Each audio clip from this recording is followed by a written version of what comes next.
Hello বন্ধুরা, good morning. আজকে সকালটা খুব সুন্দরভাবে আমার শুরু হলো। প্রথমত আমার গাছে আজকে দেখো বন্ধুরা, এই যে ফুল, এই যে বেল ফুল এত ফুটেছে গাছে। আজকে ঠাকুরকে ইচ্ছে মতন সাজিয়েছি, আমার খুব ভালো লাগছে। গণেশকেও খুব সুন্দর লাগছে। এই নয়নতারাটা আমার খুব ফেভারিট কালার। এই একটা নয়নতারা আছে, এটা লাল। তো সব ঠাকুরকে আজকে অনেক ফুল দিতে পেরেছি, অনেক ফুল ফুটেছে আজকে আমার কাছে। তো কেমন লাগছে, আমি ঠাকুরকে দিতে পেরে আমার খুব ভালো লাগছে আজকে।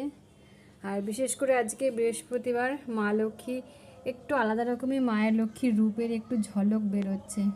মা লক্ষ্মীর ফুল দিয়ে সেজেছে মা, পাশে যে বিষ্ণুদেব।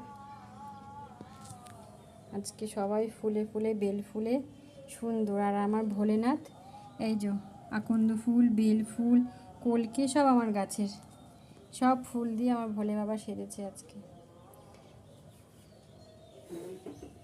আজ বৃহস্পতিবারে মা লক্ষ্মীর গ্ল্যামার সত্যি খুব বেড়ে গেছে দেখছি বৃহস্পতিবার দেখে আজকে। তো আজকে সবাইকে লাড্ডু প্রসাদ দিয়েছি। সবার কেমন লাগলো আমার পুজো করা, কমেন্ট করো। আর বৃহস্পতিবার সকালে আমার পুজোটা হয়ে গেলে আমার মনটা খুব ভালো লাগে, একটু শান্তিই লাগে। সো আমার তো গণেশকে খুব সুন্দর লাগছে। গণেশকে যেন একটা, গণেশ আর লক্ষ্মীকে আজকে যেন একটু আলাদা রকমই দেখতে লাগছে। দেখো বন্ধুরা,